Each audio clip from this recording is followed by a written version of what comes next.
Patricia Maudi dari kelompok 3. Hari ini akan membantu teman-teman dalam memahami definisi, latar belakang, serta ruang lingkup yang ada dalam SP2TP. Yuk mari kita simak sama-sama. Nah, yang pertama ada definisi dari SP2TP. Dalam SP2TP, dia mencakup pencatatan dan juga pelaporan.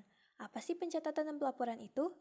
Nah, pencatatan adalah kegiatan mendokumentasi suatu aktivitas ke dalam bentuk tulisan seperti di atas kertas maupun file komputer dan juga dibarengi dengan ilustrasi tulisan, grafik, gambar, dan juga suara. Sedangkan pelaporan adalah catatan yang berisi informasi mengenai kegiatan tertentu dan nantinya hasilnya akan disampaikan ke pihak berwenang terhadap kegiatan tersebut.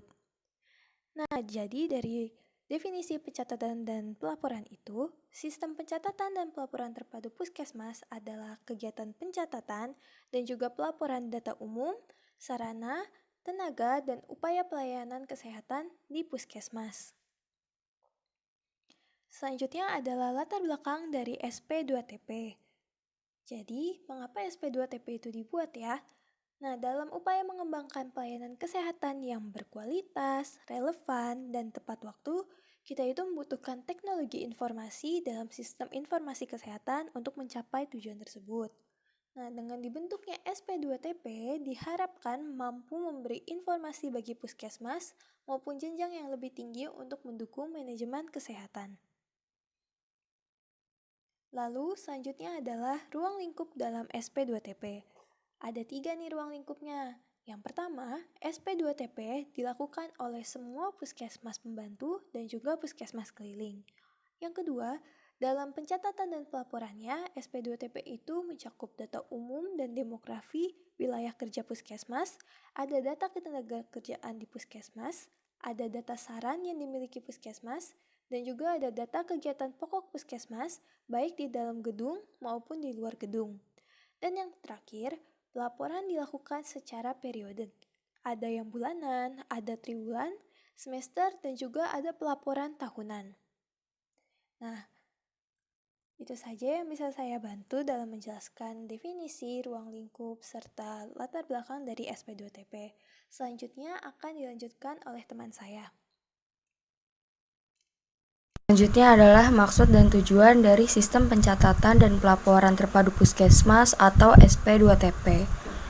Nah, untuk tujuannya sendiri dibagi menjadi 2. Yang pertama adalah tujuan umum dan yang kedua adalah tujuan khusus.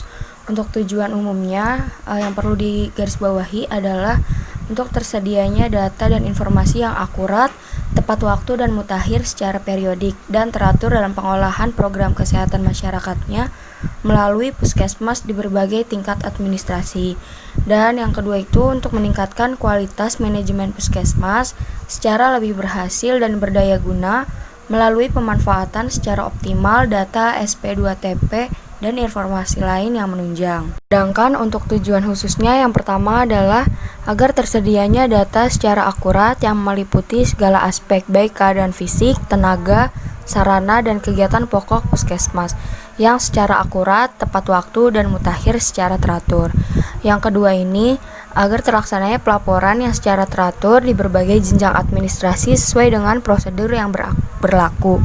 Dan yang terakhir adalah data-data tersebut dapat digunakan sebagai alat pengambilan keputusan dalam rangka pengelolaan rencana dalam bidang program kesehatan. Dapat disimpulkan bahwa tujuan dari adanya SP2TP atau Sistem Pencatatan dan Pelaporan Terpadu Puskesmas adalah agar semua data hasil kegiatan puskesmas ini dapat dicatat serta nantinya dapat dilaporkan ke jenjang di atasnya sesuai dengan kebutuhan secara benar, berkala, dan teratur guna menunjang pengelolaan upaya kesehatan masyarakat. Selanjutnya yaitu manfaat dari adanya SP2TP.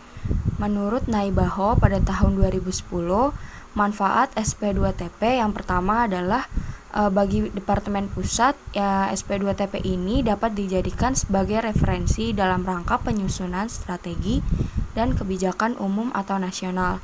Atau dengan kata lain, data-data dari SP2TP ini bisa dijadikan untuk acuan dalam membuat suatu regulasi. Yang kedua, bagi Dinas Kesehatan Dati 1 atau daerah tingkat 1 ataupun yang kita sebut sekarang itu adalah provinsi. Nah, untuk tingkat provinsi ini, data dari SP2TP dapat dijadikan sebagai referensi dalam rangka penyusunan strategi dan kebijakan pengendalian atau pengawasan mutu dan cakupan. Yang ketiga, bagi Dinas Kesehatan tingkat 2 atau yang kita sebut sekarang adalah kabupaten, SP2TP ini dapat dijadikan sebagai referensi dalam rangka penyusunan strategi operasional dalam pencapaian tujuan.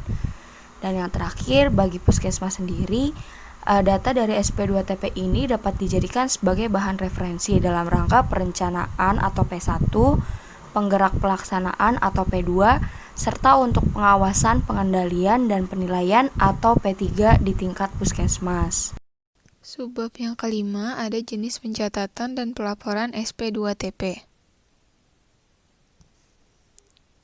Pencatatan dan pelaporan berfungsi untuk petugas di tingkat puskesmas agar lebih bertanggung jawab dalam mencatat seluruh upaya kesehatan yang dilaksanakannya dan melaporkan secara teratur dan tepat waktu, serta mampu memanfaatkan data dan informasi dari data SP2TP itu sendiri, sehingga dapat memberikan umpan balik atau feedback. Pencatatan-pencatatan yang utama antara lain yang pertama ada kartu individu, misalnya kartu rawat jalan, kartu ibu, kartu TB, dan kartu rumah. Yang kedua ada register, misalnya register kunjungan, register kesehatan ibu dan anak, register filariasis, dan register posyandu. Yang ketiga ada laporan kejadian luar biasa dan laporan bulanan sentinel. Yang keempat ada rekam kesehatan keluarga, atau biasa disingkat dengan RKK atau Family Folder. Misalnya saja, jika salah seorang anggota keluarganya menderita TB paru atau menderita kusta. Pelaporan terpadu puskesmas menggunakan tahun kalender, yaitu dari bulan Januari sampai dengan bulan Desember dalam tahun yang sama. Misalnya dari bulan Januari sampai Desember 2019. Adapun formulir laporan yang digunakan untuk kegiatan SP2TP adalah yang pertama laporan bulanan, terdiri atas data kesakitan atau morbiditas atau LB1, data obat-obatan atau LB2, gizi, kesehatan ibu dan anak, imunisasi dan pengamatan penyakit menular atau LB3, serta data kegiatan puskesmas atau LB4. Selanjutnya ada laporan sentinel, yang terdiri atas sentinel penyakit yang dapat dicegah dengan imunisasi, ISPA dan diare atau LB1S, serta sentinel kesehatan ibu dan anak, gizi dan penyakit akibat kerja atau LB2S. Selanjutnya ada laporan tahunan. Laporan tahunan terdiri atas data dasar puskesmas atau LT1, data kepegawaian atau LT2, serta data peralatan atau LT3. Hal yang terpenting dari pelaporan adalah bagaimana memanfaatkan semua jenis data yang telah dibuat dalam laporan sebagai masukan atau input untuk menyusun perencanaan puskesmas atau microplanning dan lokakarya mini puskesmas atau LKMP. Selanjutnya akan dibahas frekuensi dan alur laporan. Yang pertama ada laporan bulanan. Laporan bulanan meliputi LB1 atau laporan bulanan data kesakitan, LB3 atau laporan bulanan gizi, kesehatan ibu dan anak, keluarga berencana, imunisasi, serta P2M. Selanjutnya LB2 atau laporan bulanan data obat-obatan, LB4 atau laporan kegiatan puskesmas. Laporan-laporan tersebut dikirim setiap bulan ke Dinkes Dati 3, paling lambat tanggal 5 bulan berikutnya. Untuk laporan dari masing-masing pustu, BP, KIA swasta, paling lambat tanggal 2 bulan berikutnya ke pelaksana program di puskesmas. Yang kedua ada laporan triwulan. Laporan triwulan merupakan laporan kegiatan puskesmas yang dilaporkan setiap tanggal 5 bulan berikutnya dari bulan terakhir pada triwulan tersebut ke Dinkes Dati 3, Dati 2. Yang ketiga ada laporan tahunan. Laporan tahunan dilaporkan paling lambat tanggal 5 bulan Januari pada tahun berikutnya. Laporan ini hanya dibuat 1 kali dalam 1 tahun. Yang keempat atau yang terakhir, Khusus untuk laporan LT2 atau data kepegawaian, hanya diisi bagi pegawai yang baru atau bagi pegawai yang belum mengisi formulir data kepegawaian. Submateri yang keenam yaitu mekanisme pencatatan dan pelaporan SP2TP. Jenis register yang dipakai oleh pelaksana program untuk pencatatan hasil kegiatan merupakan registrasi yang berlaku sesuai dengan ketentuan dan kebutuhan program dalam pemantauan dan evaluasi. Data yang diterima masing-masing pelaksana kegiatan, baik itu Puskesmas, BP, BKIA, swasta, petugas lapangan W1 dan W2, itu selanjutnya akan dicatat dalam buku register masing-masing program. Masing-masing pelaksana program kemudian akan merekapitulasi data ke lembar transformasi dan dipindahkan ke format laporan SP3 standar. Rekapitulasi bentuk laporan selanjutnya akan dikirimkan ke koordinator SP3 Dati 3 dalam bentuk 2 lembar dan rangkap 2. Data SP2TP dan data lainnya diolah, disajikan dan diinterpretasikan sesuai dengan petunjuk pengolahan dan pemanfaatan SP2TP serta petunjuk dari masing-masing program yang ada, seperti misalnya program ISPA dan program malaria. Informasi yang diperoleh dari pengolahan dan interpretasi data SP2TP serta sumber lainnya dapat bersifat kualitatif maupun bersifat kuantitatif dalam bentuk angka.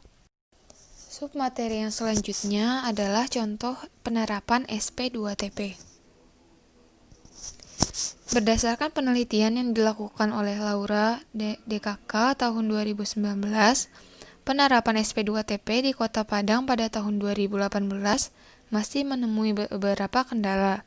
Hal ini menyebabkan data yang dilaporkan seringkali mengalami keterlambatan serta akurasi data yang minim.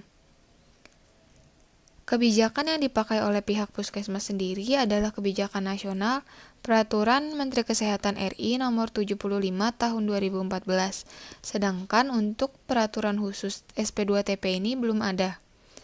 Pemegang program SP2TP di Puskesmas berlatar belakang pendidikan perawat dan bidan. Dari latar belakang pendidikan dirasa sudah memenuhi kualifikasi karena sudah memiliki kompetensi di bidang statistik dan komputer. Berdasarkan hasil penelitian juga, di Kota Padang belum pernah dilakukan perencanaan terkait bagaimana sistem pelaporan SP2TP dari Puskesmas ke Dinas Kesehatan. Menurut mereka, kegiatan SP2TP bisa berjalan seperti biasa tanpa harus ada perencanaan khusus. Padahal, dengan adanya perencanaan khusus, kegiatan SP2TP ini dapat berjalan dengan lebih optimal. Dinas Kesehatan Kota Padang juga tidak mempunyai koordinator penanggung jawab pelaksana SP2TP. Hal ini yang menjadi salah satu penghambat bagi kelancaran pelaksanaan program itu sendiri. Dari 11 puskesmas yang menyampaikan laporan, ada 4 puskesmas yang memberi laporan tidak tepat waktu.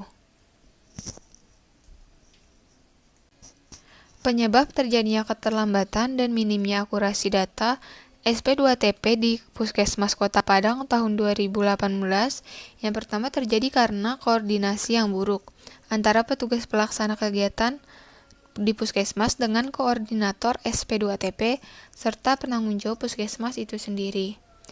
Yang kedua, hal ini terjadi karena tidak tersedianya sarana dan prasarana yang menjadi penunjang seperti komputer. Yang keempat, karena jaringan Wi-Fi yang kurang memadai. Serta selanjutnya, tidak adanya petugas khusus yang melakukan analisis dan penginputan data. Sekian penjelasan dari kelompok kami, kurang lebihnya mohon maaf. Wassalamualaikum warahmatullahi wabarakatuh.